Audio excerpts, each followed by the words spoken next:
celebrating 30 years of boxing. The following is a special presentation of HBO Sports.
Throughout 2003, HBO Sports celebrates 30 years of boxing coverage, building legends one round at a time.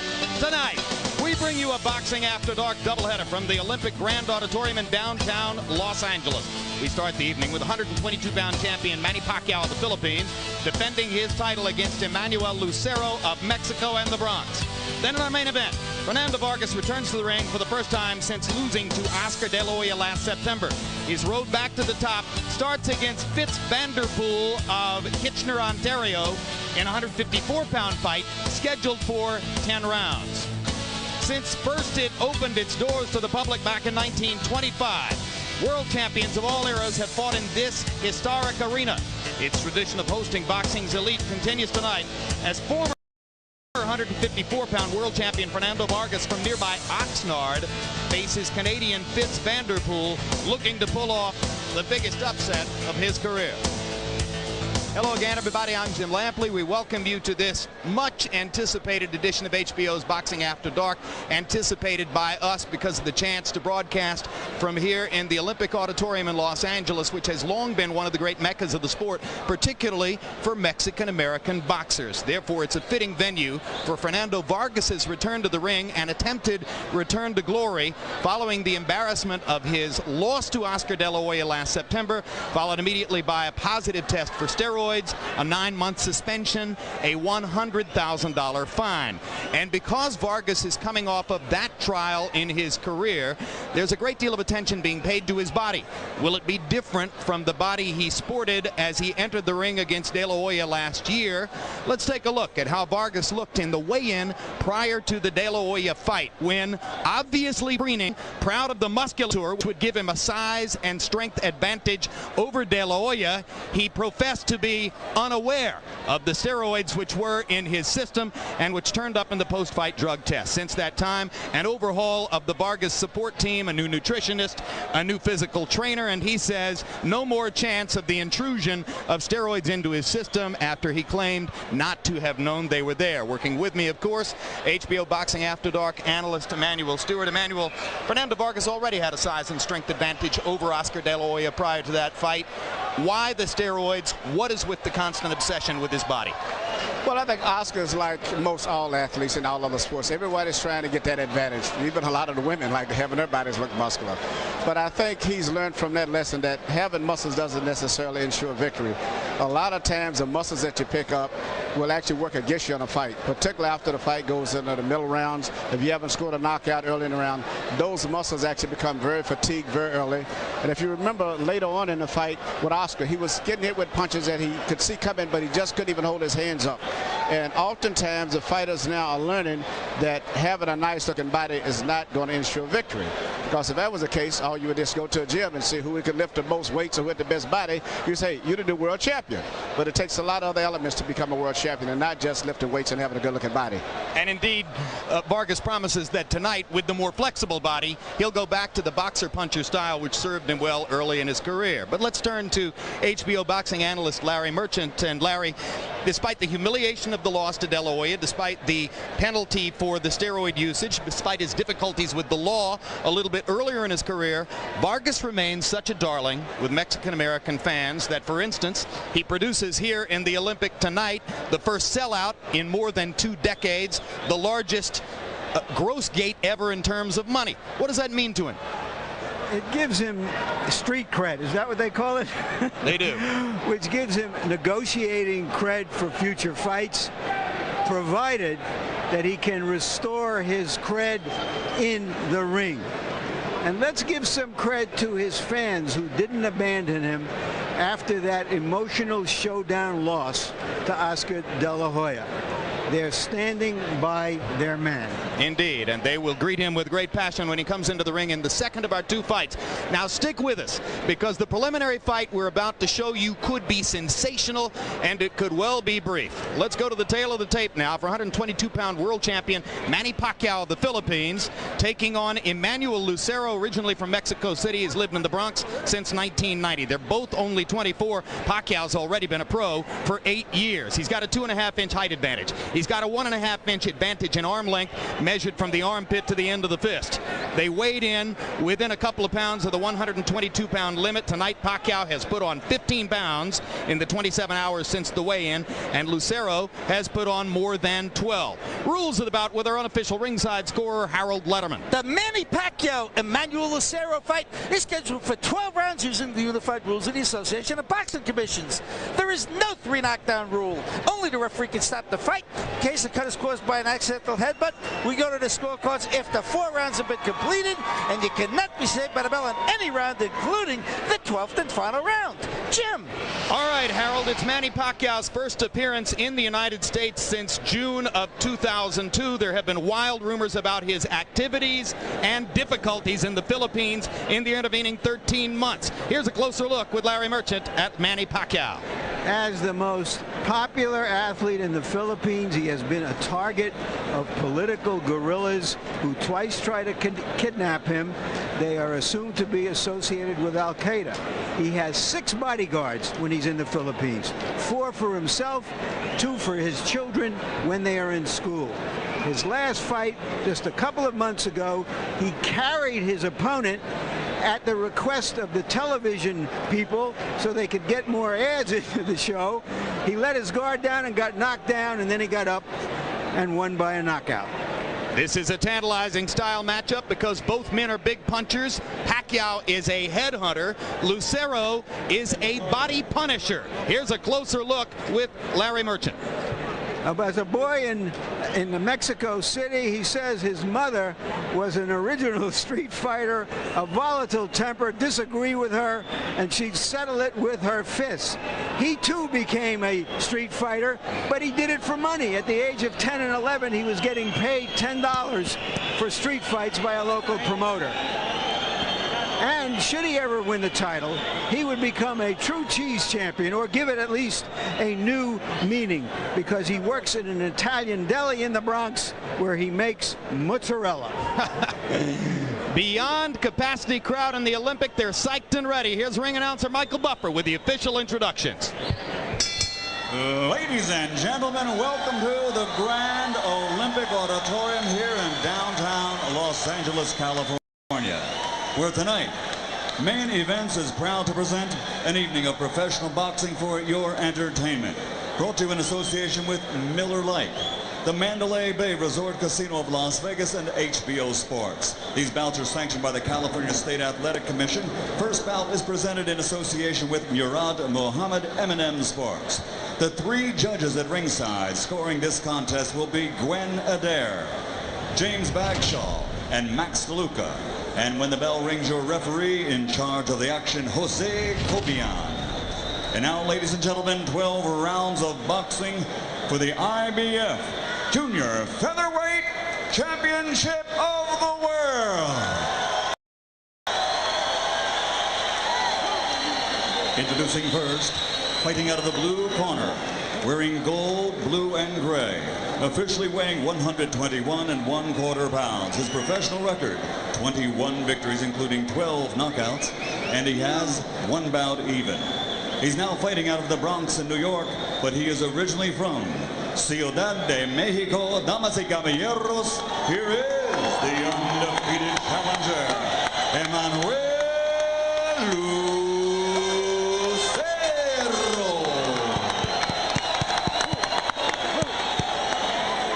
And his opponent across the ring, fighting out of the red corner, wearing red trimmed with black. He officially weighs 120 pounds. His professional record, 36 victories, including 27 knockouts, with only 2 defeats and 1 draw. From General Santos City, Philippines, ladies and gentlemen, the defending IBF Junior Featherweight Champion of the World, Manny Pacquiao.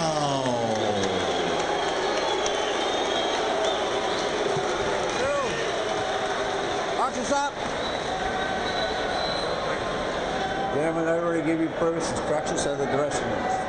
Do you have any questions? Touch your gloves and come back with the belt. Good luck. Manny Pacquiao is one of the rare southpaws it's fun to watch, although Lucero undoubtedly will have a different perspective on that. Yeah, Larry, I think Manny Pacquiao is one of the best fighters in the world, pound for pound. What I've saw, we can do a little bit of everything.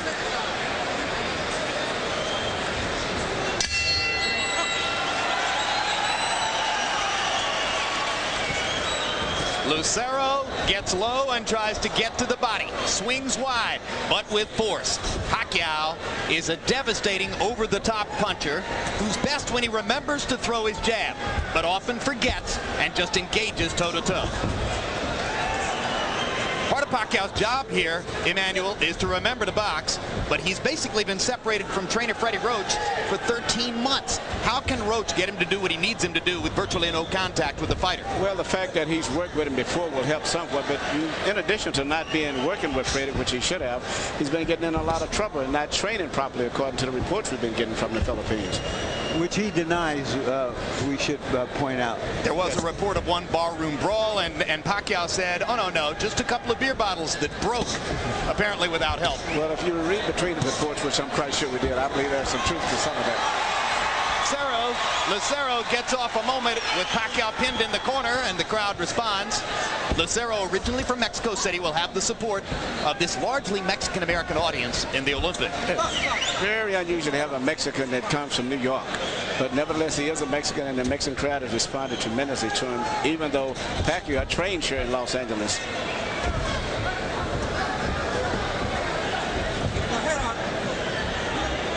Pacquiao trying to generate a rhythm in round one. He's having a problem getting close to Lucero, but Lucero's getting so low, but then he can't operate too effectively himself from that position without telegraphing. Now Pacquiao manages to land a straight left hand. Hasn't made his jab effective so far. It's going to be difficult to do that if Lucero continues to fight in this exaggerated crouch. Yeah, it's almost like a crab where he's dropping it extremely low. And actually, according to the rules, you're not supposed to go below your opponent's waistline, which he's did on a few occasions.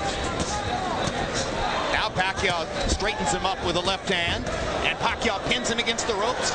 Lucero trying to duck everything. He's ducking, but he can't operate too effective himself from down there. It's impossible to mount a counter offense when that's your defensive strategy, is to get that low. That's right, and I think Pacquiao's starting to get his distance on it now.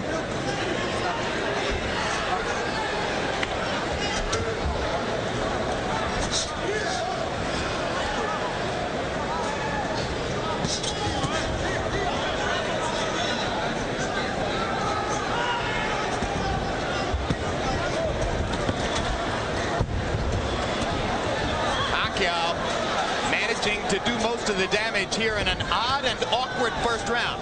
And he's trying to time the bob and weave and trying to shoot his left uppercut now as he sees him going down.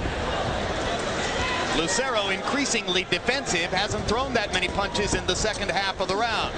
As we go to the corners, there will be interpreters in both corners. In Pacquiao's corner, where they will be speaking the Filipino native language of Tagalog, our interpreter is Ernie Kalua.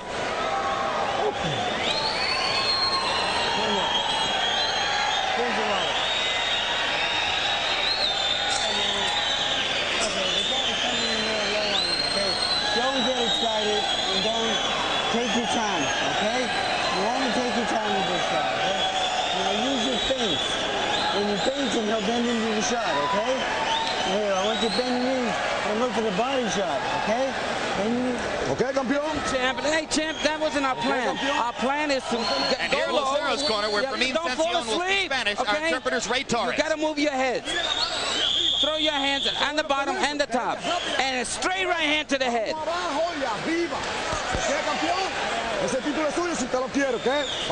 Lucero may have fought in that style in the first round, simply dealing with a case of nerves. He's never been in a fight against a major fighter.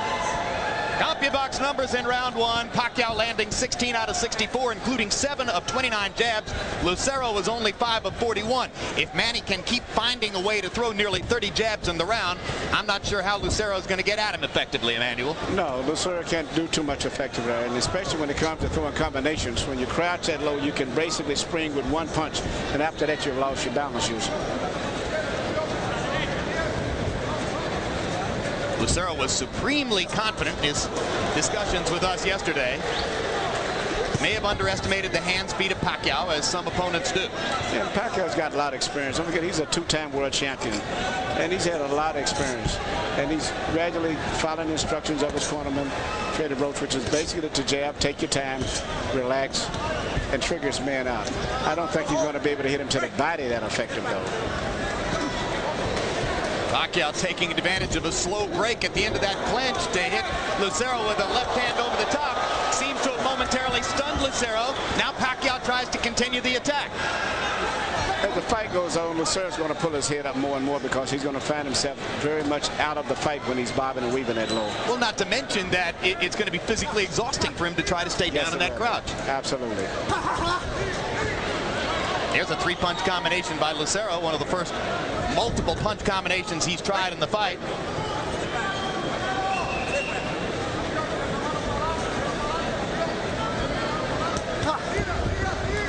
Lucero's hands look slow in this round. Body shot by Pacquiao and a big left hand. Again with the body. Lucero just taking the punishment and trying to duck away. And it's very physically tiresome when you're bobbing and weaving that low also. Everything that's happening on top of your back and on your shoulders tires you out a lot more.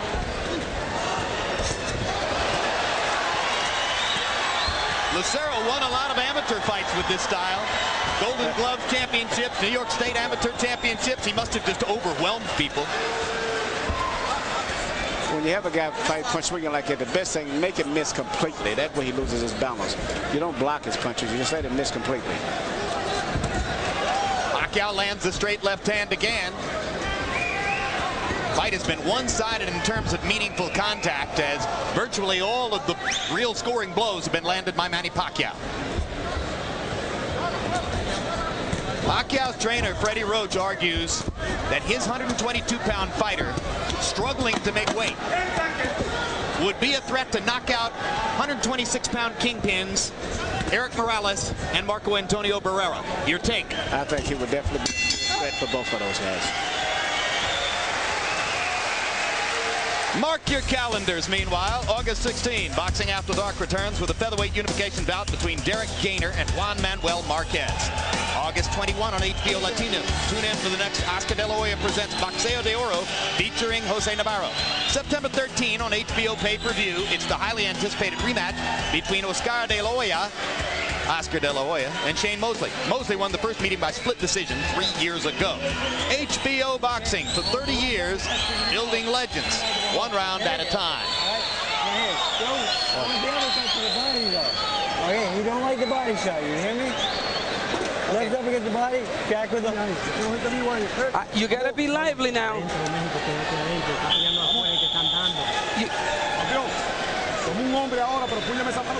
Notice that Freddie Roach is speaking English to Manny Pacquiao between rounds, and Pacquiao increasingly fluent in English, able to understand him, so we're not hearing from interpreter Ernie Kalua for the moment. CompuBox numbers in 2. Pacquiao, great round, 31 out of 66. Lucero, virtually non-existent, 4 out of 42. Pacquiao landing nearly 60% of his power shots through the first 2 rounds. And there's more accurate punching from Manny Pacquiao against a pretty tough target to find. Finally, Lucero gets in a counter left. Even if Lucero lands a punch, it may look impressive the way he swings. I don't think it's going to hurt Pacquiao because you can see it coming. Punches that you see coming don't hurt you. The punches that you don't see that hurt you.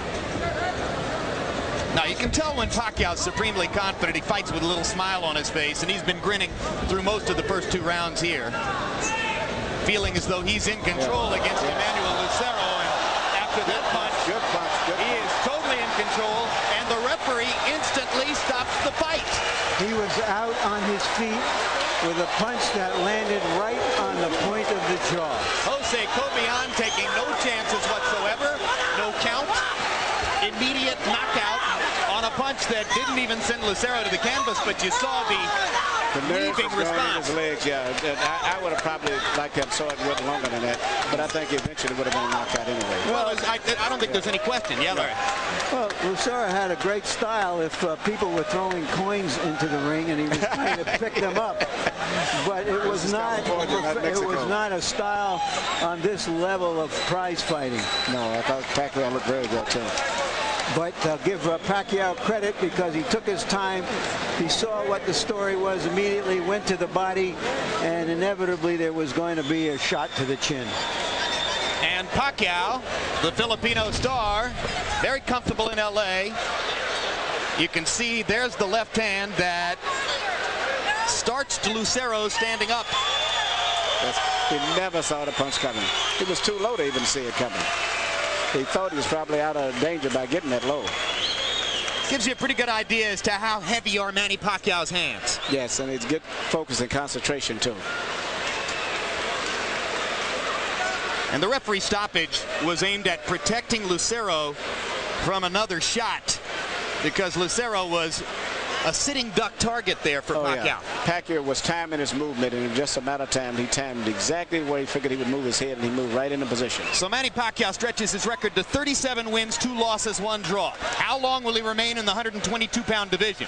When will he move up and look for big money against much bigger names at 126? Well, whenever he does decide to move up, I would take him as a serious threat to all of the featherweights up there. All right, let's go to Michael Buffer for the official particulars on this TKO. Ladies and gentlemen, referee Jose Cobian has to call a halt to the bout. The official time, 48 seconds of round number 3. The winner by TKO victory and still the IBF Junior Featherweight Champion of the world, Manny Pacquiao.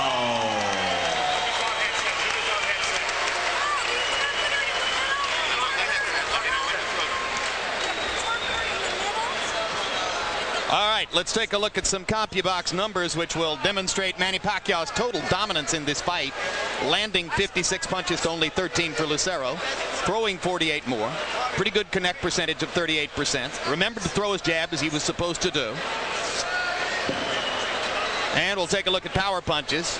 Pacquiao ultimately blowing Lucero out of there, mostly with the straight left hand, landing 40 out of 89, 45%, and the knockout punch was a big straight left. Larry Merchant stands by with 122-pound king of the world, Manny Pacquiao. All right, thank you very much, Jim. Congratulations, Manny. When you saw him come out with that style in which he was bending at his waist almost down to the canvas, what was your first thought? Nung makita mong mababa ang kanyang strategy, anong ginawa mo pag-iisip? Relax and be careful to his overhand. So he was saying you would to be careful of his overhand. Did he look like an amateur to you, and you felt that it was just a very short time until you were able to connect? Mukhang bagito pa at yung kayang-kaya mo? I saw in the tape his fight before. I said I know I can beat him knockout before. All right, so you've scored a knockout. Where does Manny Pacquiao go now? Do you want to fight somebody like Paulie Ayala or some other top 122-pounder, or do you want to go right to the featherweight limit at 126? Kung ngayon nanalo ka, gusto mo bang labanan, tumaas ka, labanan mo sa Ayala o featherweight, ano bang plano mo? First of all, I want to fight Barrera, especially Barrera and Paulie Ayala, and anytime I'm ready, and anybody in featherweight division. Thank you very much. Again, congratulations, Manny. You heard Jim. His preference is for Paulie Ayala, but he'll fight anybody in the featherweight divisions, and anybody he fights is in for a fight. That's the one we want, Barrera. All right. Well, you know, Paulie Ayala, 122-pound fighter, also a southpaw, shorter than Pacquiao. I'm not sure that that is as exciting or interesting a fight as if he goes up to 126 and looks for Morales or Barrera. That would be tremendously exciting, Emmanuel. It would be a good fight. And also, in the dressing room prior to the fight, I was with Freddie Roach, and Freddie said, ever give him a chance to test the waters at a heavier weight with a guy who's not a big puncher, because they consider Ayala a big puncher. Plus, Paul has been inactive. But regardless of what, I think that Manny is going to be a threat for anybody in the featherweight division. He's a good, balanced out fighter with a lot of experience also. Southpaw punchers, rare in boxing. You developed one, Michael Moorer, who ultimately went on to become the heavyweight champion of the world. Why are southpaw punchers so rare, and where does an anomaly like Pacquiao come from? Well, most southpaw fighters years back, going back to the Chuck David, it was always busy by the guys. They usually tried to out-punch a guy. They never concentrated on punching power. Marvin Hagler, who fought as a southpaw, was really right-handed. And in recent years, we've had quite a few fighters who come along who are punching very much. It used to be the right jab. They would just use trying to outscore points. But in recent times, we had a lot of good power punchers. One of my favorite power punchers I had, in addition to Michael Moore, was Jesse Benavidez, who, by the way, was really right-handed. That's why he knocked out, like Michael Moore, who was a southpaw, but both of those guys were really right-handed. So I trained them to move guys to their right, where they can catch with right hooks and right uppercuts. Manny Pacquiao, the billiard shooting sensation of the Philippines, scores another typical devastating knockout. His future looks exciting. Still to come here on HBO's Boxing After Dark. The main event represents the return of Fernando Vargas, trying to shake off the bad memories from his loss to Oscar De La Hoya a year ago. He'll be in the ring in the next bout against Fitz van der Poel, who is the #1 rated contender under one governing body's rankings, but is a heavy underdog against Vargas here tonight. HBO's acclaimed documentary series Sports of the 20th Century returns this fall with The Curse of the Bambino. This film relives every Boston Red Sox fan nightmare, starting with the day owner Harry Frazee sold Babe Ruth to the Yankees, through Bucky Dent's home run in 1978, to the ground ball that went through Bill Buckner's legs in the '86 World Series. Why do all these bad things happen to the Red Sox? Why do they come so close so many times, you know? And obviously, the other team's always better, I suppose. But when you come this close this many times, you just start to look toward the larger forces every now and then, and that's what The Curse is about. The Curse is coming to HBO this September. Well, already we've had an exciting knockout fight here on HBO's Boxing After Dark. If you've been a fan of this series, the less formal version of HBO boxing, adjunct to our regular ongoing World Championship boxing series, you know the kinds of thrills we've had over the years. Let's take a look back now through the past 8 years at the best moments from the best telecast in boxing, HBO's Boxing After Dark.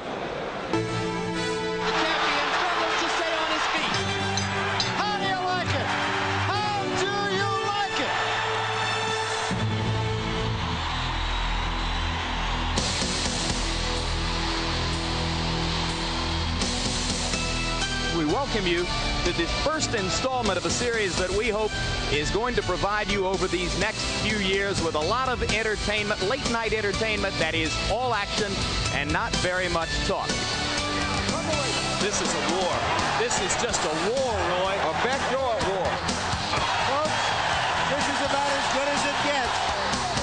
Down goes Kennedy McKinney. A fitting end to a great prize fight.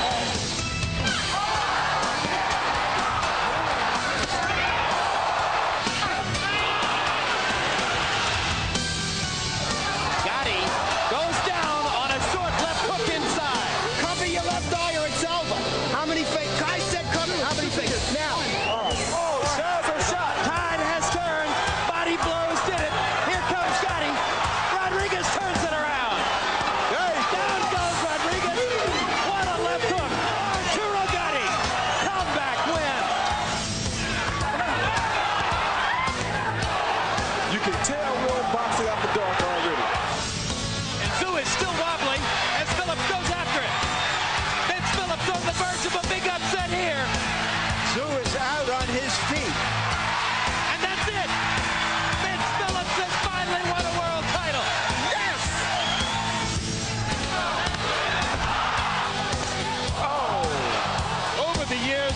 some unforgettable matchups between great Mexican fighters.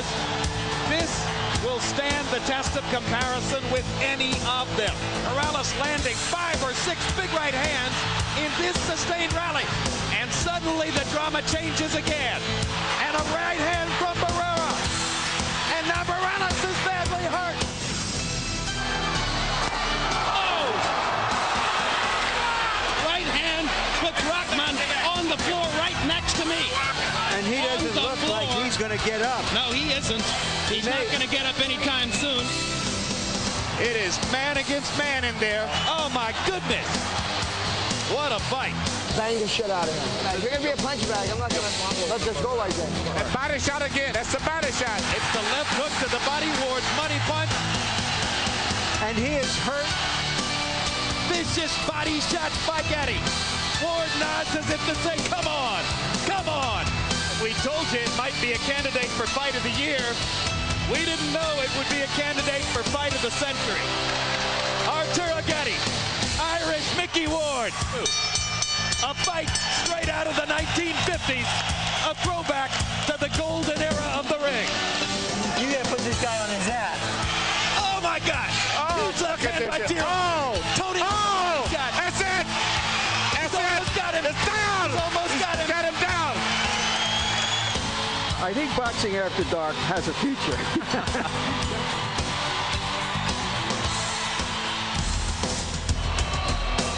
Welcome back to Down.